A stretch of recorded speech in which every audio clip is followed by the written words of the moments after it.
the VRV X Series and the A Series.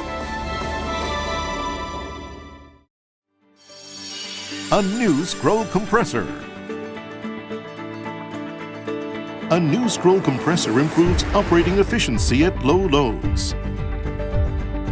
With a conventional compressor, pressure in the compressor is high at high loads, enabling the movable scroll to place optimum pressure on the fixed scroll. However, during low load operation, the force pressing the movable scroll against the fixed scroll is weak, resulting in a gap and refrigerant leakage.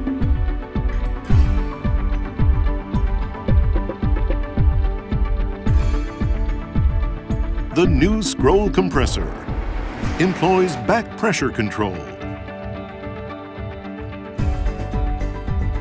The refrigerant is sent under pressure from the intermediate pressure adjustment port to the back of the movable scroll